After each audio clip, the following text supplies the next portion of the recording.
Vamos ler a palavra do Senhor? Segundo livro dos Reis, capítulo 20. E nós vamos ler até o versículo 11, do 1 ao 11. Segundo Reis 20, do 1 ao 11. Glória a Deus. Diz assim: a doença de Ezequias e a sua cura maravilhosa. Naqueles dias, Ezequias adoeceu de uma enfermidade mortal.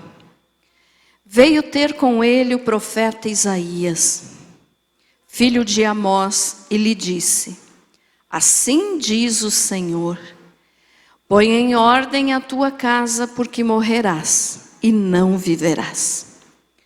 Então virou Ezequias o rosto para a parede e orou ao Senhor, dizendo: lembra-te, Senhor, peço-te, de que andei diante de ti com fidelidade, com inteireza de coração, e fiz o que era reto aos teus olhos, e chorou muitíssimo.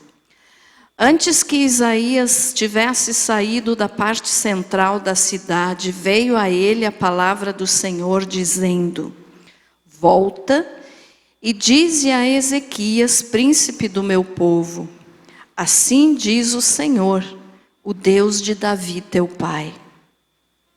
Ouvi a tua oração e vi as tuas lágrimas. Eis que eu te curarei. Ao terceiro dia subirás à casa do Senhor. Acrescentarei aos teus dias 15 anos, e das mãos do rei da Assíria te livrarei, a ti e a esta cidade. E defenderei esta cidade por amor de mim e por amor de Davi meu servo. Disse mais Isaías: tomai uma pasta de figos. Tomaram-na e a puseram sobre a úlcera, e ele recuperou a saúde. Ezequias disse a Isaías: qual será o sinal de que o Senhor me curará, e de que ao terceiro dia subirei à casa do Senhor? Respondeu Isaías: ser-te-á isto da parte do Senhor como sinal de que ele cumprirá a palavra que disse. Adiantar-se-á a sombra 10 graus, ou os retrocederá.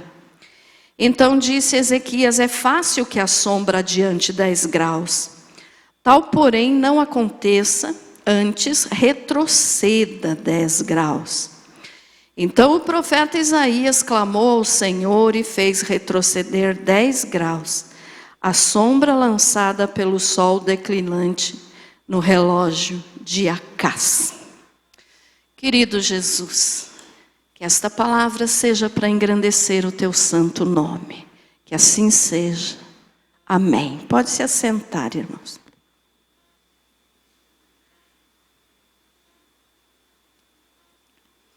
Glória a Deus. Muito bem.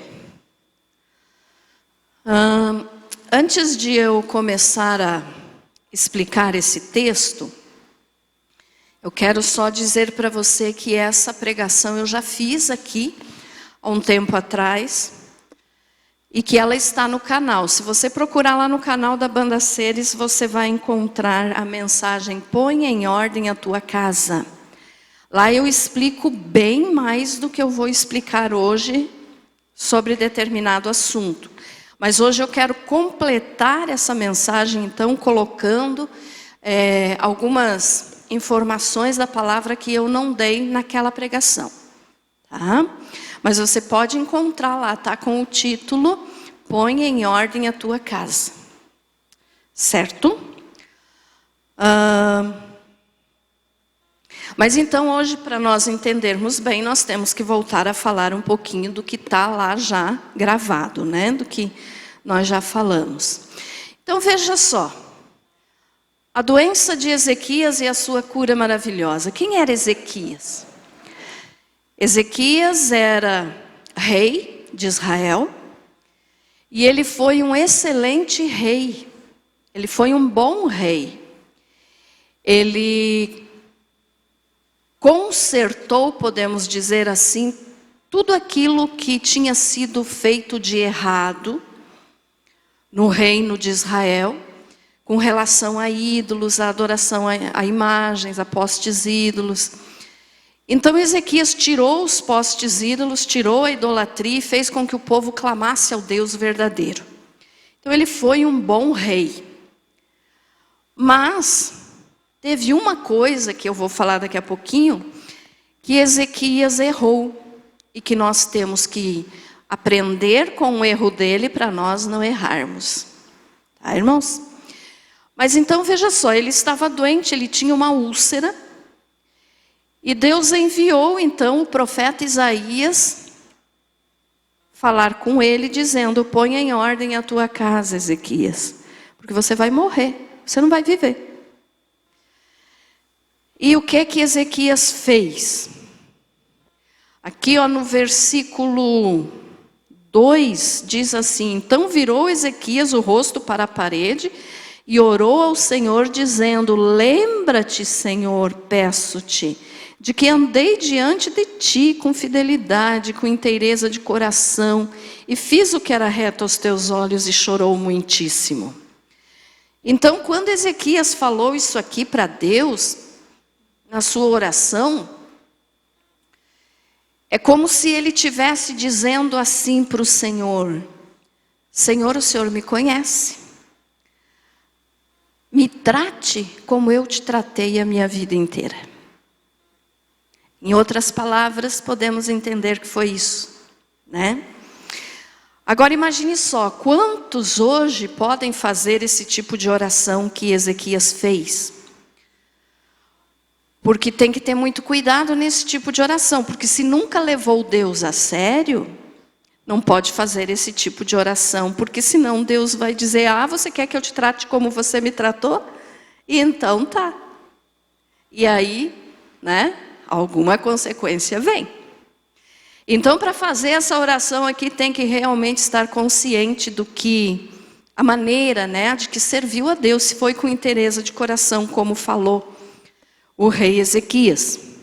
Mas ele fez essa oração então, e Deus ouviu a oração dele rapidamente.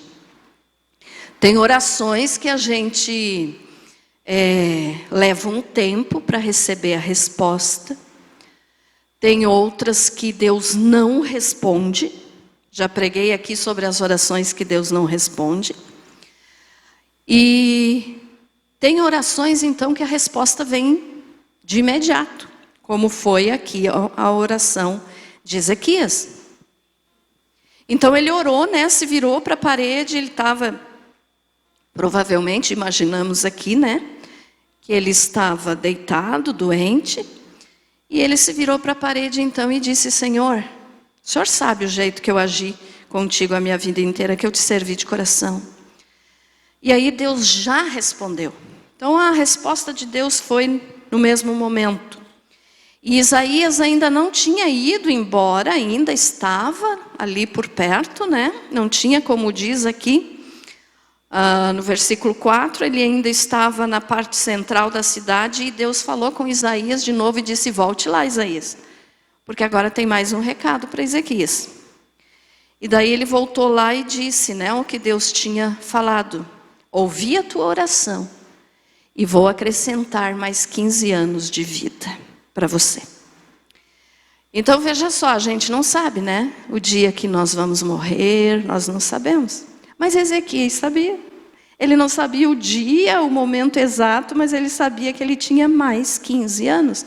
Então imaginamos assim que conforme ia passando os anos, provavelmente ele ia contando, né? Tenho mais tantos anos. Deve de ter sido isso. Isso é uma coisa que a gente imagina.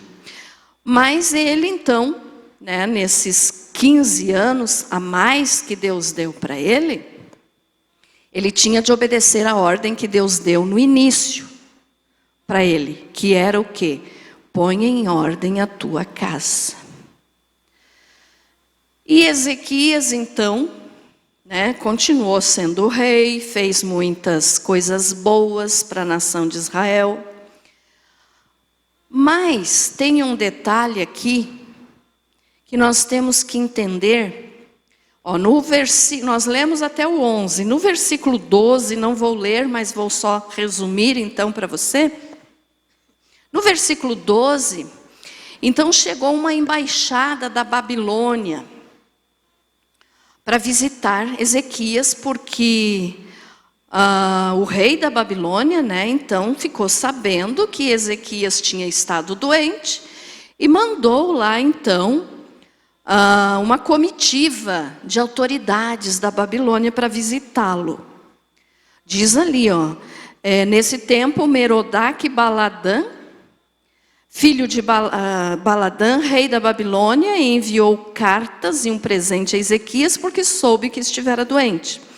Ezequias se agradou dos mensageiros e lhe mostrou toda a casa do seu tesouro, a prata, o ouro, as especiarias, os óleos finos, o seu arsenal e tudo quanto se achava nos seus tesouros. Não houve, nenhuma coisa houve, nem em sua casa, nem em todo o seu domínio, que Ezequias não lhes mostrasse. Então veja só, aqui Ezequias cometeu o primeiro erro dele, que quando ele recebeu esses embaixadores da Babilônia, então ele ficou contente, né? Recebendo visita da Babilônia, porque eles tinham ido lá então, porque ele estava doente, tinha ficado doente, né? Agora já estava curado, mas eles foram lá em forma de boa vizinhança, vamos dizer assim. Foram lá visitar Ezequias. E Ezequias mostrou tudo que ele tinha em casa. Em casa, aqui eu falo no seu reino, né? Porque ele era o rei. Então ele tinha riquezas, a nação de Israel tinha os seus tesouros. E Ezequias mostrou tudo. Abriu as portas do palácio e mostrou tudo. E aí veio de novo, né, o profeta Isaías com outro recado para Ezequias. Isaías chegou lá e disse assim: quem são esses homens? Né? Estou resumindo aqui. E o que eles viram na tua casa? E aí Ezequias respondeu: eles vieram da Babilônia e eu mostrei tudo que tenho, eles viram. E aí a resposta que ele recebeu de Isaías, direcionado por Deus, é claro, não foi muito boa. Por quê? No 16 diz assim: então disse Isaías a Ezequias, ouve a palavra do Senhor. Eis que virão dias em que tudo quanto houver em tua casa, com o que entesouraram teus pais até o dia de hoje, será levado para a Babilônia. Não ficará coisa alguma, disse o Senhor. Dos teus próprios filhos que tu gerastes tomarão, para que sejam eunucos no palácio do rei da Babilônia. Então disse Ezequias a Isaías: boa é a palavra do Senhor que disseste, pois pensava haverá paz e segurança em meus dias. Então o que aconteceu aqui? Ezequias mostrou todas as riquezas que o reino de Israel tinha, que ele tinha na sua casa, os seus servos, enfim, os seus tesouros, tudo que ele tinha. E Deus chamou a atenção dele, que ele não deveria ter mostrado, porque já que ele mostrou tudo, um dia agora ele ia perder tudo aquilo. Até os seus filhos, né, seriam feitos escravos pelo rei da Babilônia. Então o que aconteceu aqui? Para o nosso exemplo, é correto nós mostrarmos tudo o que temos e contarmos a nossa vida para todos? Pastora, quando chega uma visita na minha casa, eu também mostro a minha casa. Cuidado para quem você faz isso. Cuidado. Não estou dizendo que sempre é errado. Não, tem pessoas que são pessoas de confiança da tua família, um amigo mais chegado, um irmão. Você pode mostrar a tua casa. Mas não faça isso com quem você não conhece. Com quem você não sabe a índole da pessoa, com quem você não sabe a maneira que essa pessoa vai agir com você depois que ela souber tudo que você tem. É a mesma coisa que você chegar para um estranho na rua e dizer, ó, eu tenho 500 milhões no banco. Que bom se nós tivéssemos todo esse valor, né? Quem sabe alguém tem. Eu não tenho. Mas, então são coisas assim que a gente não deve contar e nem mostrar para os outros. Então Deus repreendeu Ezequias por causa disso que ele fez. Por quê? Porque a gente não deve, deixa eu escolher bem a palavra aqui, confiar em todas as pessoas. Então cuidado quando você fizer esse tipo de coisa. Repetindo, não significa que você não pode mostrar a tua casa para um irmão que vai lá te visitar, para um parente, não é isso. Estou falando para pessoas que você não... Olha, ele nem conhecia essas pessoas aqui, já foi mostrando tudo que tinha. Então só fique atento.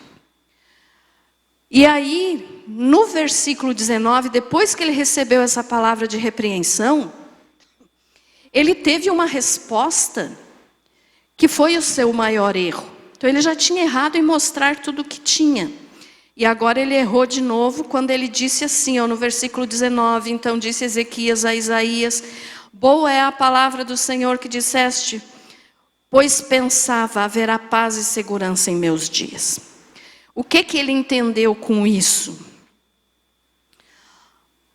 Ele entendeu que, enquanto ele estivesse vivo, o rei da Babilônia não iria vir roubar os seus tesouros. Porque Deus tinha dito, né, pelo amor de Davi, meu servo, lá no versículo 6, né, ele iria cuidar. Mas Ezequias, então, teve esse entendimento. Então isso vai acontecer com Israel depois que eu morrer. E aí a atitude dele foi muito errada, porque, em outras palavras, ele disse assim, os que vierem depois, que se vire. Desculpe a palavra que eu vou usar aqui, mas ele, em outras palavras, ele disse assim, que se ferre, não estou nem aí. Eu, estando em paz enquanto eu estiver vivo, então tá bom. E aqui foi o erro maior dele. Porque ele não pensou nos seus descendentes. Isso tudo que eu te falei aqui está bem mais explicado nessa mensagem que eu preguei também sobre isso lá, que está lá no canal da banda. Você pode assistir. Ponha em ordem a tua casa. Então ele errou. Por quê? Porque ele pensou só nele mesmo. Ele disse, então, enquanto eu estiver vivo, eu tenho a proteção de Deus. Isso não vai acontecer nos meus dias. E os outros, meus filhos, meus netos, meus bisnetos, estou nem aí. Cada um se defenda como puder. Então esse foi o maior erro dele. E aí eu pergunto para você. Você tem se preocupado com os teus descendentes? Você tem se preocupado com a tua família? Veja só, descendência são aqueles que vêm depois de nós, que saíram de nós, que são nosso sangue, que são nossos parentes, são nossos filhos, nossos netos, bisnetos. Então tem gente que acha que nós não precisamos pensar naqueles que vão vir depois de nós. É um erro muito grande. Porque Ezequias fez isso, e ele era um bom rei, ele era um servo de Deus, ele temia Deus, mas errou nesse ponto. Ele errou aqui. E com o erro dele, então, nós podemos aprender para nós não errarmos. Então, o que eu quero te dizer aqui, com relação a esse versículo, do erro dele? Comece a orar pela tua descendência. Ah, pastora, eu ainda não tenho neto. Tenho só filho. Ore já, tanto pelos teus filhos, pelos teus netos que um dia virão, pelos teus bisnetos que um dia virão. Pastor, eu não sou nem casado ainda. Não importa. Nós temos que orar por aqueles que vão descender de nós.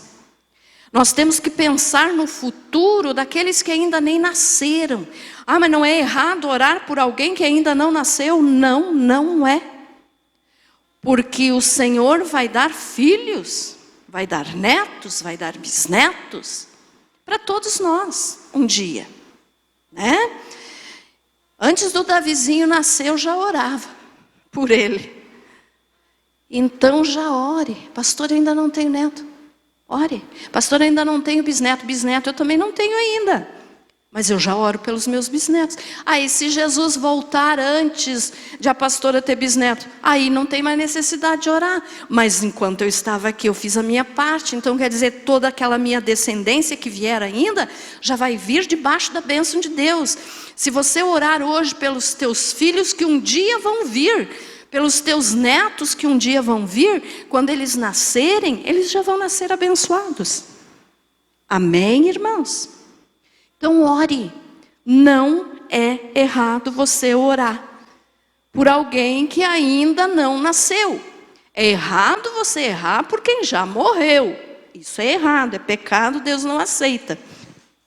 Mas por aqueles que ainda não nasceram, porque você não vai estar citando nomes, porque você ainda não sabe, não conhece, não sabe se vai ser neto ou neta, mas você vai orar assim, ó: Senhor, abençoe a minha descendência. Todos que vierem de mim, já venham a esse mundo com a tua bênção. E você pode ter certeza que a tua família vai ser abençoada. Por que que eu falo isso? Hoje tem gente que ao invés de orar pela família e pelos descendentes, amaldiçoa os que já estão por aí. Quantas mães, né, que ao invés de abençoar as crianças, falam coisas absurdas para as criancinhas. Sai daqui, seu capeta. Tem gente que fala isso, eu já ouvi muito. Muito eu já ouvi essas coisas. Ô preguiçoso. Você está chamando assim, é o que você vai ter. Depois, quando a criança cresce e se torna um preguiçoso, não é culpa dele ou dela, é porque você já falou isso para ele e para ela. Então, cuidado. Ore pela tua família. Ore pelos teus descendentes. E quando abrir a boca para falar, é claro que criança tem que ser repreendido, tem que ser ensinado, mas nunca com palavra de maldição, irmãos. Abençoe, eduque com sabedoria. Se não tem uma outra palavra para falar na hora ali, diga: ô abençoado. Não fale coisa ruim. Abençoe a tua descendência. Amém? Amém? Então cuide das tuas palavras. Cuide do que você fala, cuide das tuas atitudes. Porque o Senhor nos diz isso. Vamos ler apenas, eu tenho aqui vários versículos, mas só para confirmar isso que eu te falei. Coloca aí para nós, Gui, fazendo favor, Salmos 78, 6.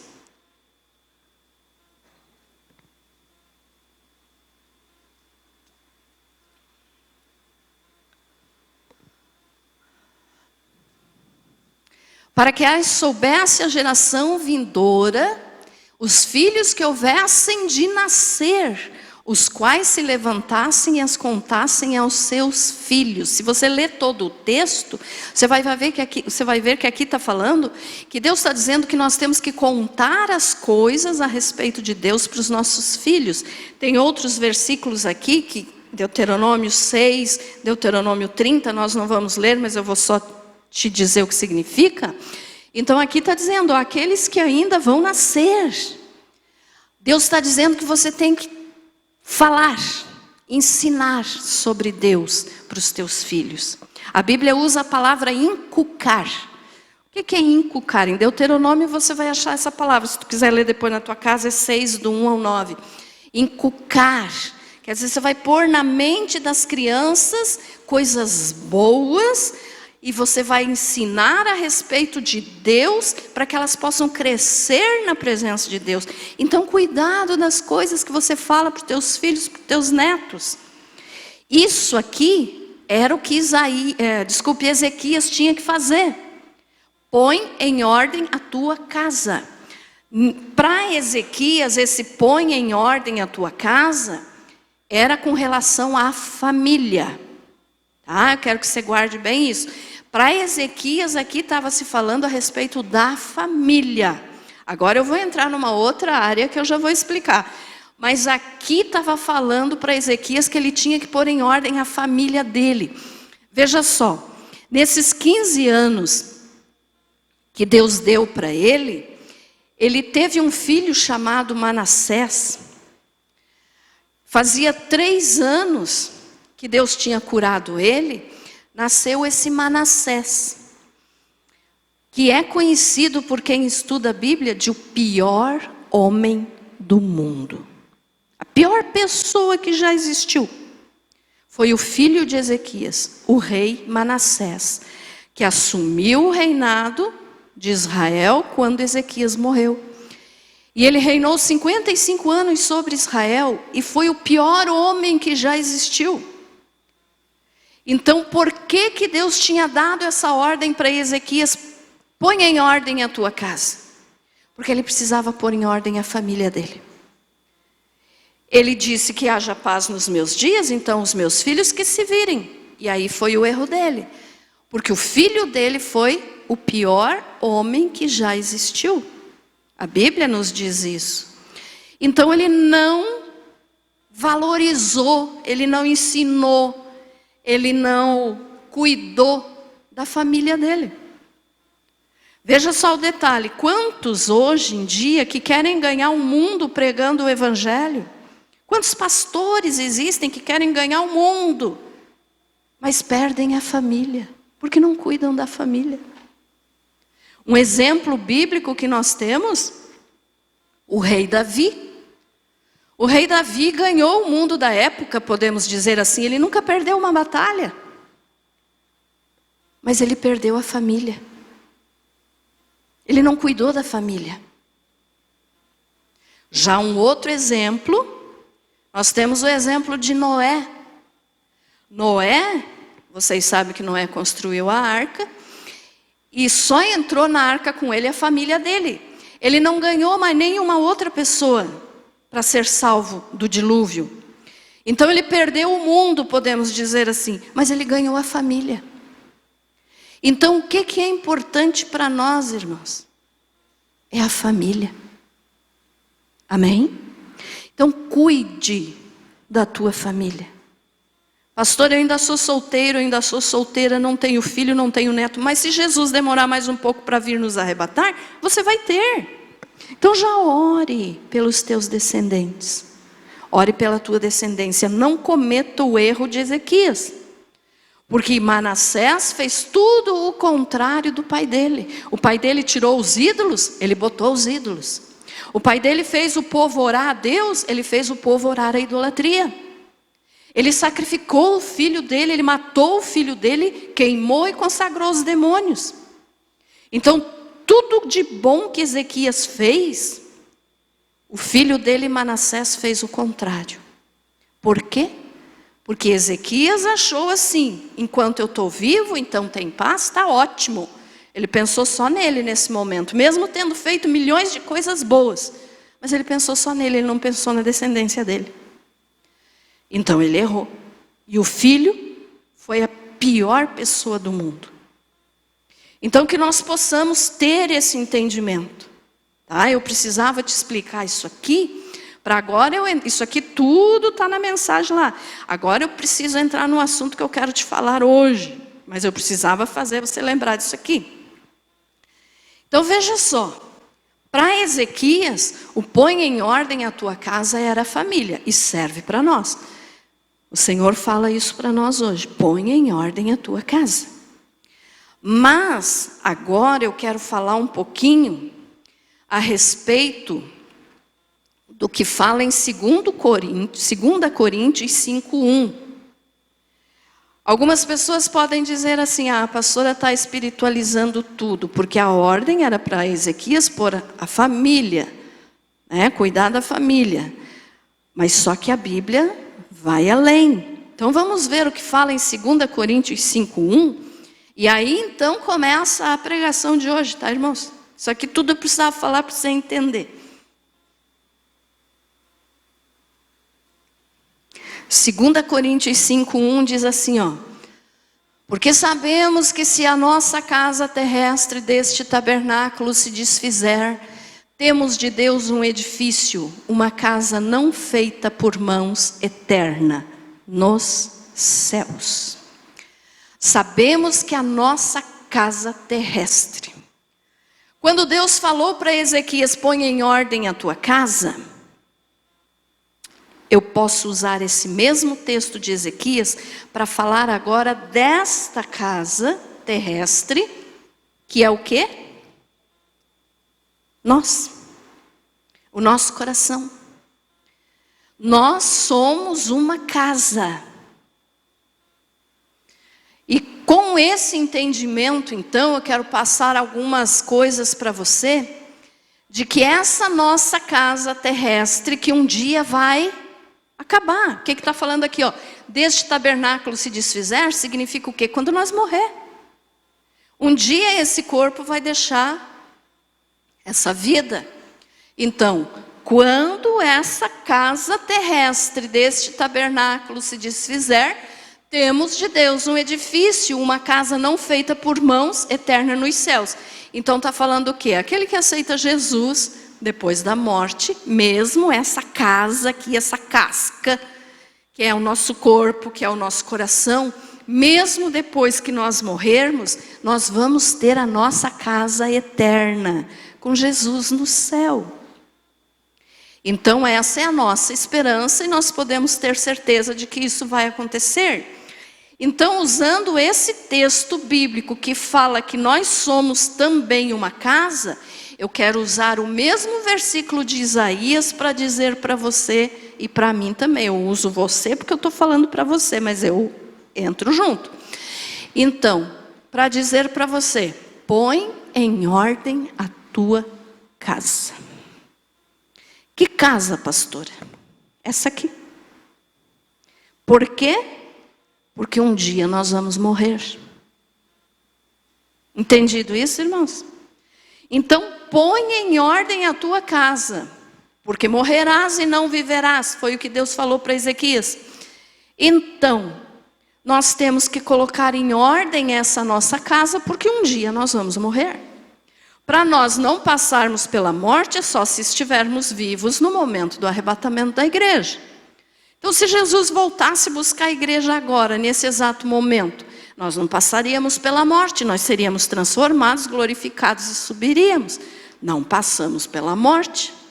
Mas o que a gente entende é que um dia todo ser humano vai morrer, né? Então, por isso aquela palavra, põe em ordem a tua casa, porque morrerás. Irmãos, quanta gente que hoje está vivendo de uma maneira, no seu dia a dia, como se não existisse amanhã. Estão fazendo coisas e acham que nunca vão precisar prestar contas a Deus pelas suas atitudes, pelos seus erros, pelas suas decisões. Então, o que Deus diz para nós? Mesmo não sendo nós o Ezequias, mas Deus fala para nós também. Põe em ordem a tua casa, porque um dia você vai morrer, quer dizer, um dia você vai vir prestar conta comigo. Então, eu pergunto assim, como que está o nosso dia a dia?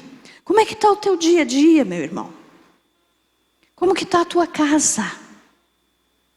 Casa, quando eu falar casa, agora é vida, coração. Tá? Posso até falar um pouquinho de casa material, casa que nós moramos, a casa lá que nós moramos, né? A nossa casa. O lugar que você vai para descansar, que você vai para dormir, serve nisso aqui também. Então vamos pensar um pouquinho. Põe em ordem a tua casa. Já que serve para a casa física também, ou seja, a tua casa lá, o apartamento, o lugar que você mora, precisa estar em ordem Também porque Deus não é Deus de confusão. Deus é organizado. Você acha que Deus se agrada quando a nossa casa está um chiqueiro?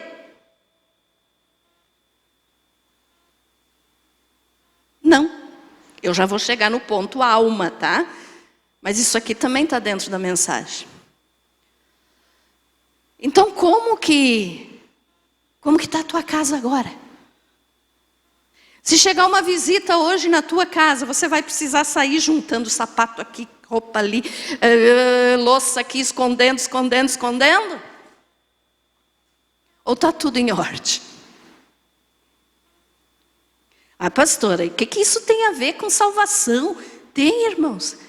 Deus é organizado, Deus não é Deus de confusão.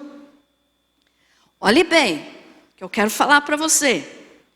Tem diferença daquele dia que você trabalhou o dia inteiro fora, que você não está em casa para poder arrumar, que você, chegou, já veio para o culto, não deu tempo de organizar. Não estou falando disso.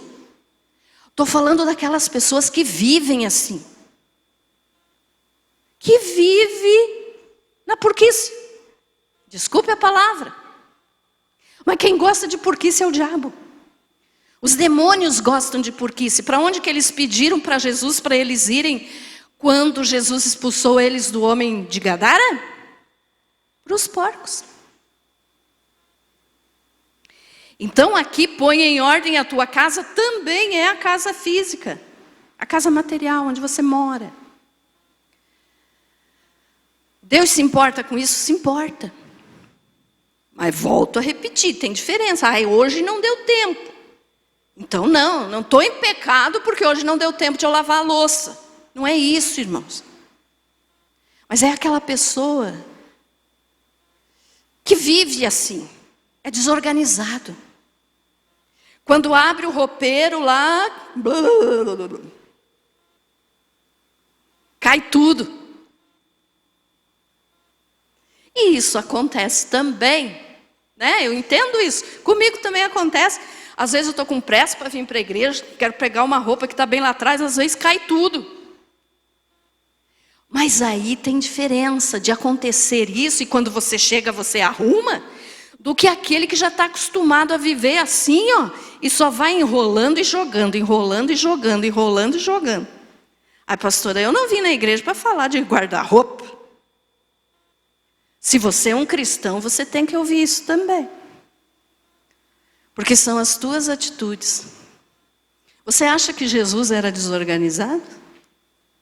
Não. Aí os homens, os irmãos aí podem pensar, não, mas isso é responsabilidade da mulher, eu não tenho nada a ver com isso. Então, já que você acha que a responsabilidade da casa é só da mulher, eu vou pegar no teu pé agora. Como é que está o teu carro? Porque homem cuida muito de carro, né?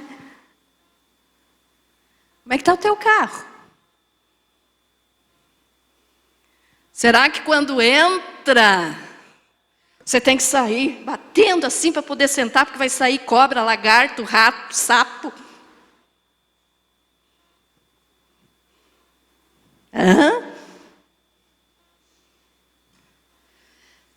Então assim, irmãos,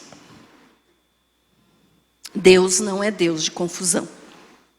Quem gosta de porquice, quem gosta de desorganização é o diabo. Não conheço, eu acredito que, conheço os irmãos, mas é muito difícil eu ir na casa de alguém, então eu não estou aqui falando de ninguém especial, tá? Eu estou falando como nós temos que ser. Cuide daquilo que Deus te deu, organize, limpe. Então põe em ordem a tua casa, também vale para isso.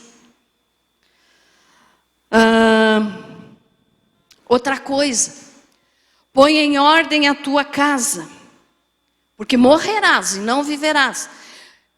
Tem pessoa que quando morre, incomoda mais do que quando estava vivo. Como assim, pastora? Já morreu?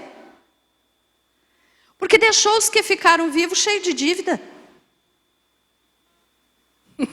É ou não é? Põe em ordem a tua casa. Hoje em dia é difícil quem não deve alguma coisa. E tudo que eu falo aqui, eu quero que você entenda que tem o normal e tem o que vai além. Que daí não agrada a Deus. Todo mundo tem dívida, irmãos, eu acredito, né? Todo mundo tem dívida. Mas tem pessoas que fazem o que não precisa, que compram o que não precisa, que gastam o que não precisa. Eu falei aqui terça-feira passada. Para que você ter 3 carros se você pode andar em um só, por vez? Para que você ter 3 casas, 4 casas, 5 casas? Sou contra isso. Se você pode morar só numa. A pastora, então eu estou em pecado. Não estou dizendo que você está em pecado, mas para quê? Se alguém me der uma resposta bem consistente, eu até, quem sabe, possa mudar de opinião. Mas não tem necessidade. Roupa sim, calçado sim, você troca. Você tem que ter mais de um. Porque você não vai viver com a mesma roupa, porque senão vai feder. Mas para que ter casa e carro de uma forma que não tem necessidade? Pastora, mas Deus me deu uma casa. Graças a Deus, eu não estou falando disso. Desfrute do que Deus te deu. Eu estou falando é aqueles que querem, querem, querem. No livro de Provérbios diz que a sanguessuga, ela diz, o nome dela é Dá. Por quê? Porque só quer, quer mais, quer mais. Não está usufruindo, não está usando, mas quer mais. Então põe em ordem a tua casa. Não deixe dívida para os outros pagar. Controle as tuas contas. Tanto que agora nem é época de fazer conta. Né? Na situação que o mundo está, vigie nas tuas contas. Todos temos, todos. Mas aqui eu estou falando aquilo do absurdo, irmãos. Aquilo que vai prejudicar, aquilo que vai fazer com que o outro sofra. Você sabe se você vai estar vivo amanhã e você faz uma dívida enorme. Vamos dizer que o marido fez uma dívida enorme. E a mulher daí, se ele morre, como é que vai pagar? Os filhos vão ficar pagando a dívida dos pais? Então isso entra também no põe em ordem a tua casa. Então as coisas materiais, né, irmãos, é importante também. Mas agora também podemos e devemos lembrar da casa, alma. Põe em ordem a tua casa, porque morrerás e não viverás. Põe em ordem a tua alma, porque um dia você vai morrer. Então como é que está a tua alma? Você já aceitou a Jesus de coração? Você já serve a Jesus de coração? Ou você vai levando, empurrando com a barriga, levando na brincadeira? Você apenas frequenta a igreja, mas nunca se entregou para Jesus de verdade. Então agora nós estamos falando da casa espiritual, a casa alma. Todos nós temos uma alma. Nós somos espírito, alma e corpo. O corpo vai para a terra, desmancha, até o dia da ressurreição. A alma, ou ela é salva, ou ela é condenada. O espírito é a vida. Então a pessoa morreu, o espírito de vida sai dela, volta para Deus que o deu. Mas e a alma? Então põe em ordem a tua casa. Eu posso usar aqui, põe em ordem a tua alma. Porque um dia você vai morrer. E para onde é que vai a tua alma? Só tem 2 lugares. Não existe purgatório, não existe limbo, como algumas religiões ensinam. A Bíblia diz que existe 2 lugares: céu e inferno. Então põe em ordem a tua casa. Se você morresse nesse exato momento, meu irmão, para onde iria a tua alma? Aquilo que eu falei no início, tem gente que vive aqui e não pensa no amanhã. Não pensa que um dia vai ter que prestar conta a Deus, que essa vida vai acabar. Essa vida é tão pequenininha, irmãos, comparado à eternidade, porque eternidade não tem fim. E a nossa vida tem fim. Então ela é muito pequenininha. Aí então tem gente que acha que tudo o que vale a pena é aqui. Não é. Aqui é passageiro. Aqui vai acabar bem rapidinho. Por mais que a pessoa viva 100, 120, 130, sei lá, se alguém chega lá ainda, eu não quero. Eu não quero viver tudo isso. Eu acho que é só, que nem a Bíblia diz, enfado, né? Canseira, sofrimento, eu não quero.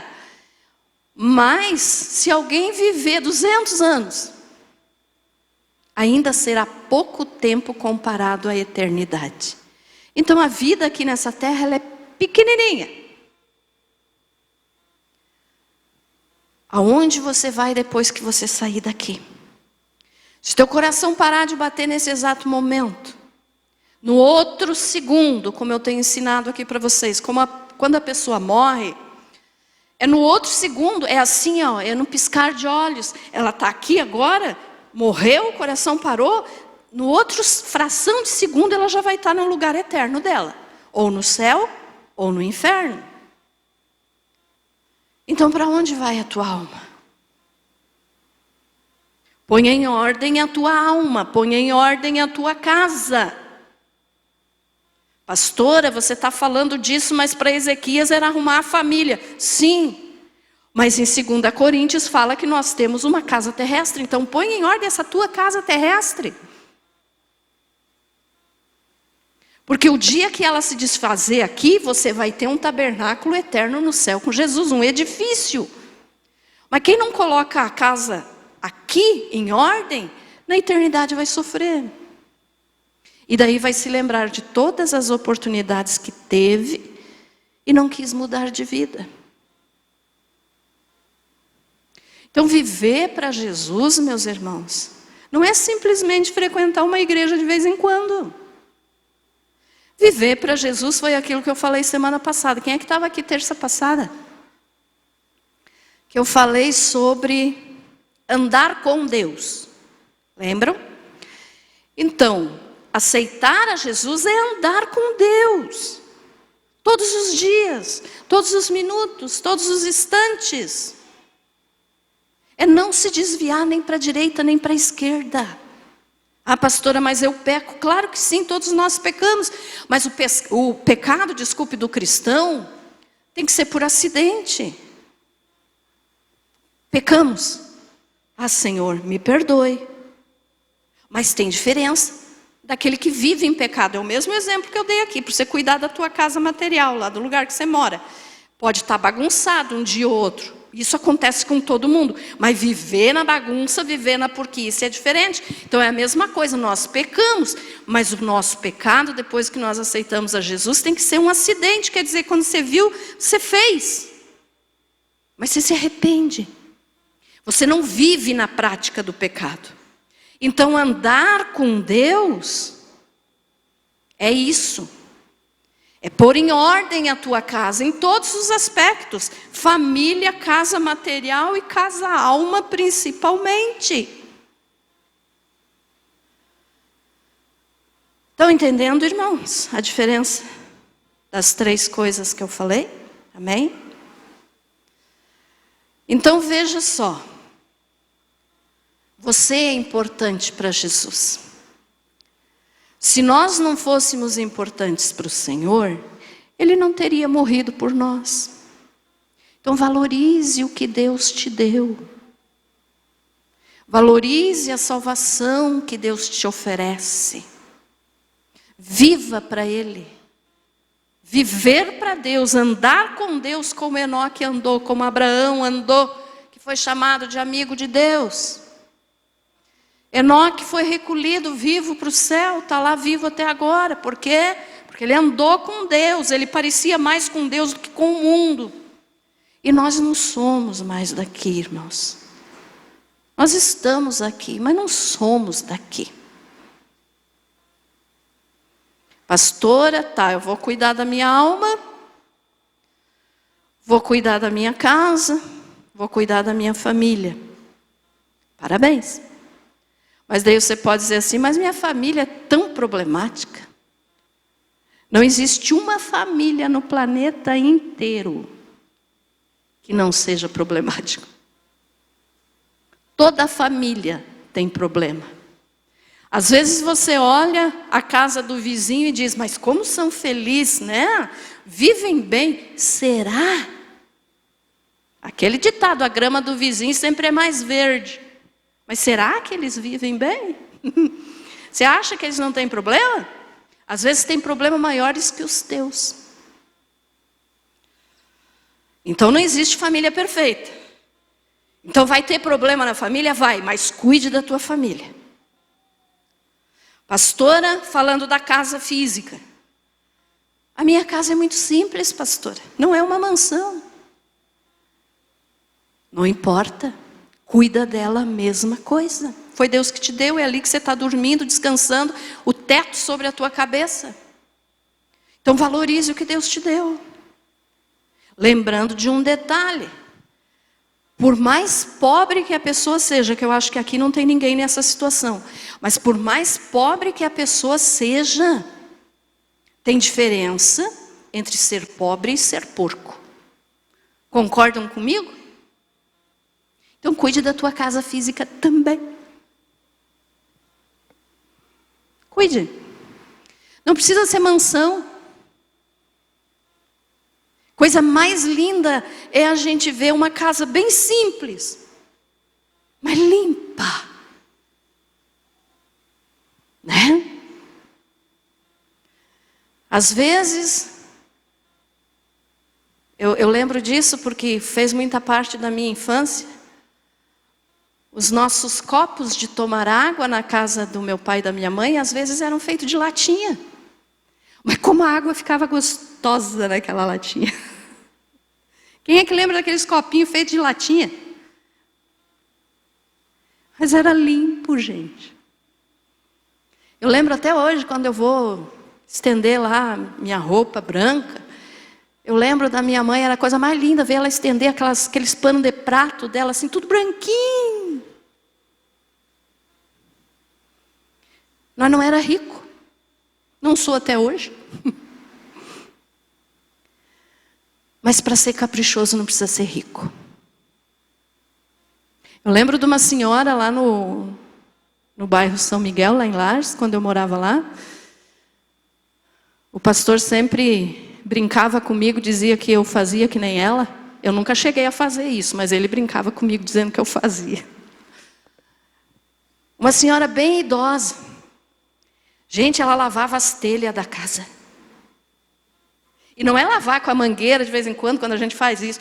Ela lavava de escovinha, ela subia em cima da casa. Lavava de escovinha.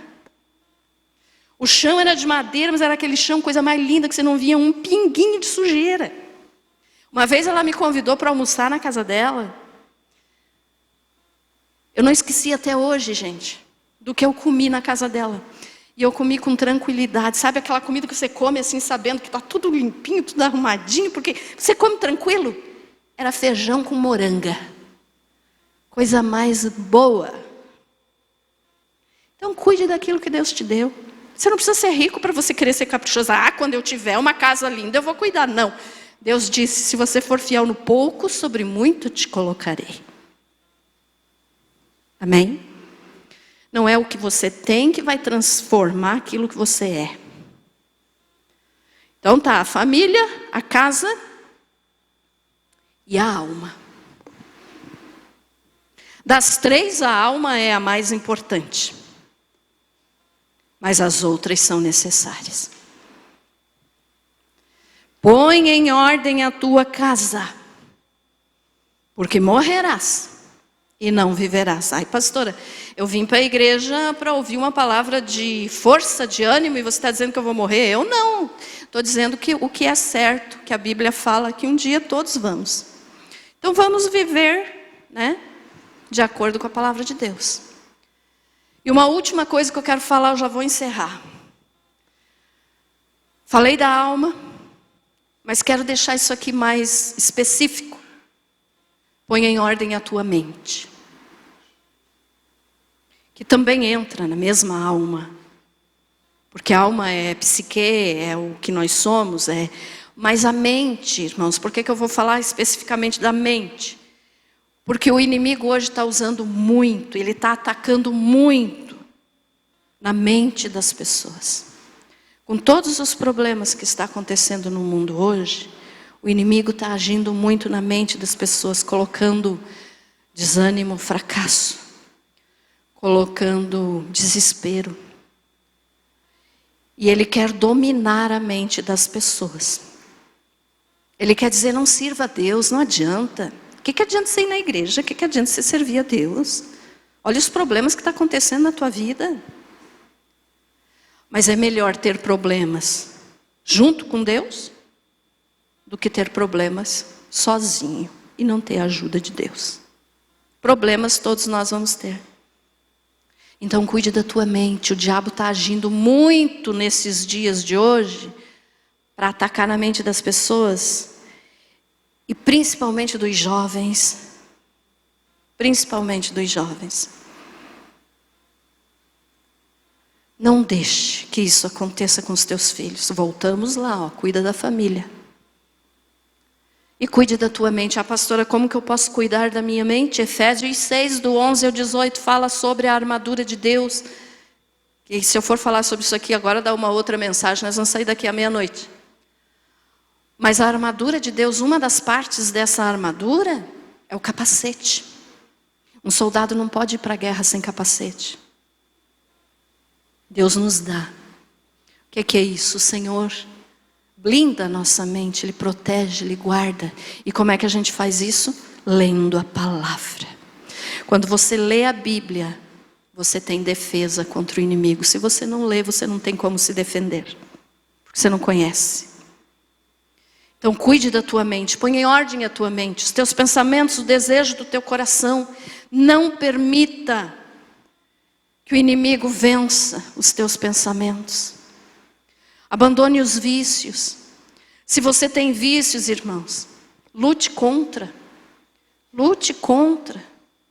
Às vezes tem gente que diz assim, eu estou esperando o arrebatamento que a pastora fala tanto. Mas está cheio de vício. Quem tem vício não vai ser arrebatado.